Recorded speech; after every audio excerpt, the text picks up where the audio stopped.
Brought to you by TriStar Trust Bank.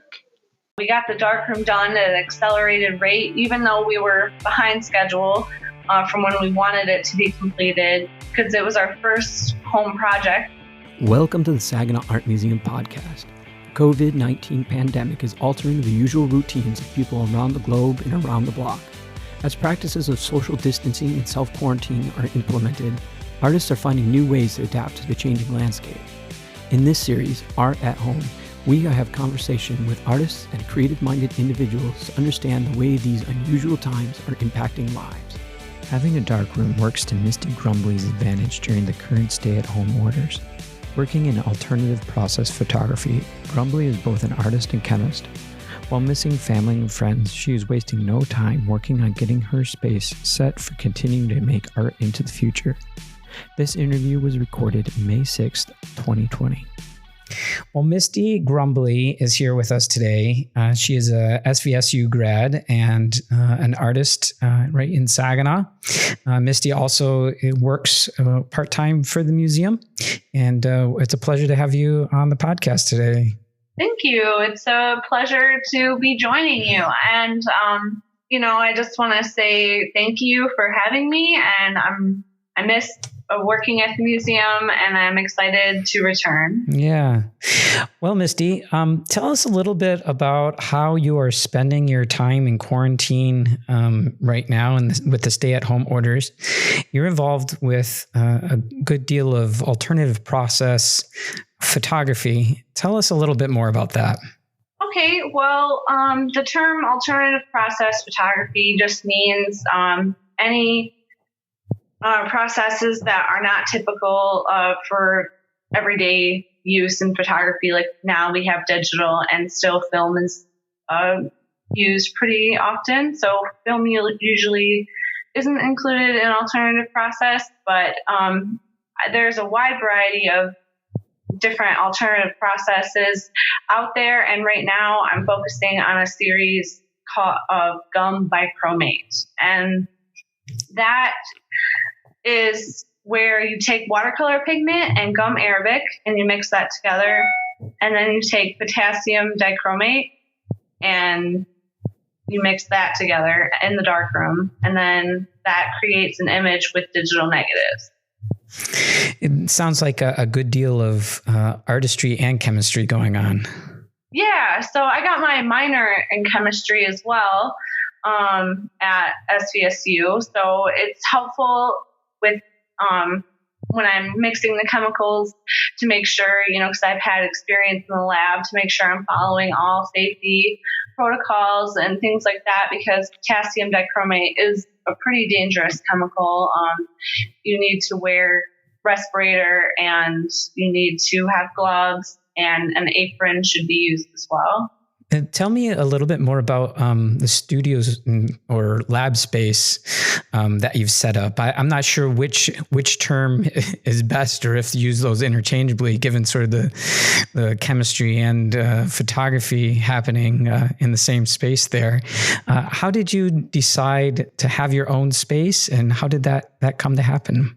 Well, I'm currently dating Steven Summers, and we decided about a year ago to purchase this house. And we live right in Heritage Square in Saginaw, and that's a historic district. So we bought this Victorian house from 1896, and it had this cistern in the basement, and it was a concrete fortress that they had turned into a half bath.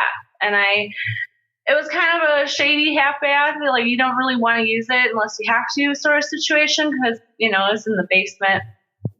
So we decided to take that half bath and turn it into a darkroom. And that is my lab/studio where all the magic happens. And then outside of the darkroom, I have my computer and my printer, and also my light box, which I use. The light box emits UV light, and just like a mini tanning bed essentially, and that activates the chemicals that I'm using and turns them from chemicals into photography. With sort of the stay-at-home orders that we're under right now. Do you feel like that's accelerated some of the process of setting up your dark room and getting things in order for that? And how has that influenced some of the creativity that you're a part of? Oh, for sure. Definitely increased my productivity because, I'm limited to what I can do. I don't want to go to the store unless I have to. And I don't want to, really leave the house. So I have, just a handful of things I can keep me occupied, and definitely making art is something I truly enjoy. So we got the darkroom done at an accelerated rate, even though we were behind schedule from when we wanted it to be completed, because it was our first home project. So it took us a little bit longer than we had anticipated, but we got it done, and I've been in there every day ever since. So with having the studio close at home there in the lab studio, do you find that you're still able to maintain some sense of routine, or have you developed a routine for how you're working, or are you working in off hours? And tell me a little bit more about sort of the timing of the work that in your art making. Well, it's kind of with the process. It's quite a long process, so it takes me a few days to complete a print. So I will juggle kind of depending on the weather. I'll be outside working in the garden, or I will be, out in the studio working on art. And those are kind of house duties too as well. But it's really sporadic actually. My routine, there isn't really one. It all kind of just how I feel for the day. Like if I'm having a good day, I'll be in the studio, until my legs hurt. And then also I have days where I don't feel like doing anything, and I have a couch day because I can, because it's quarantine and everyone's, eating ridiculously and watching TV.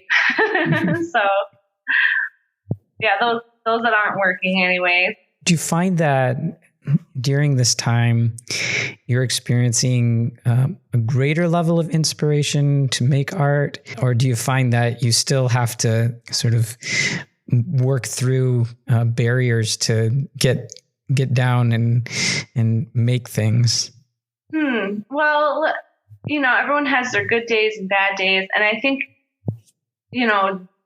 completing the darkroom has been a very recent thing. So I'm very excited to be back to work. So I've been working every day in there, but I still have days where, it's harder to be inspired. But I've definitely been working on this project now for about 2 years. Last year I started shooting, and I have this whole series of work that's ready to be printed, and so it's going to come out as fast as I can do it. And there's a good probably 40 images that I'm working on. That's a pretty ambitious project then, huh? Yes. Yeah. And it's hard this time of year because the weather is so nice and we want to be outside, and we have lots of yard work, to do. And so it's hard to choose, do I want to stay inside, or do I want to, be outside on this beautiful day? Yeah. It's a challenge, I imagine. Be a little bit easier in the wintertime when there is no light out there and it's dark all the time, right? Yeah. The goal originally was to finish the darkroom in November so I could work all through the winter.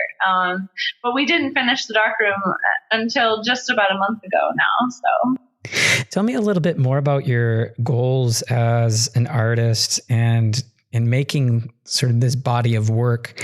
Do you have sort of ambitions to showcase this with exhibitions and things like that? Or are you leaning more towards a commercial kind of arrangement where you're selling works more regularly?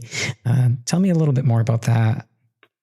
Well, both. I definitely want to get more of a business for myself going. And I want to get my LLC, and I want to, print the business cards and all that, and kind of network. And also I would like to show, it just depends, on what I can be paired with, or, it just depends on what comes up. But I'm definitely going to submit and see kind of what happens. And I'm excited about that. But right now I'm just trying to focus on getting the stuff done. Yeah. Yeah. Do you find that there's a fairly good community that you're able to bounce ideas off of, or get opinions of, or troubleshoot within sort of the alternative process printmaking that you're doing, either locally or online through larger networks? Yeah, so I use Instagram quite a bit. I network with other alternative process photographers, and there's one actually in Russia that I've been speaking with, and off and on, and then just asking so what do you do, and asking questions about film negatives versus digital negatives, asking questions about potassium dichromate versus ammonium dichromate, just because people use different chemicals and they have the same result. The process changes a little bit. So potassium dichromate is usually a faster reactive substance. So it will require less exposure time, and where ammonium, dichromate would require longer exposure time. So, you just have to consider those things. I also read, I buy books about alternative process photography. I've been using ebooks, cause they're cheaper, and I just read, what other alternative process people are doing, and tips that, help them, because it is a very hands-on process and there's a lot of room for error. So, you have to be meticulous with details when you're preparing for print. Well, Misty, I appreciate you talking with us. Sort of in closing here, what are some things that you're really looking forward to once we start to get out and about a little bit more? Well, really, I miss my family, my parents. I haven't seen them. I've been speaking with them on the phone frequently, but it's not the same. And also just being able to socialize, and gather. That's going to probably be a while, though. Yeah, hopefully sooner rather than later, even if it is at a distance, right? Right. Yeah. Yes. Yeah.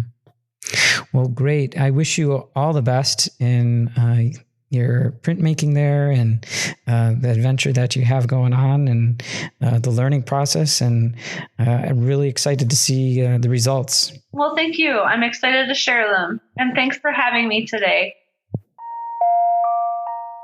Thank you for listening to the Saginaw Art Museum podcast. You can stay connected with the museum through our website and social media channels. We invite you to become a subscriber of this podcast or become a monthly contributor to the show to help us carry out our mission of providing art for all.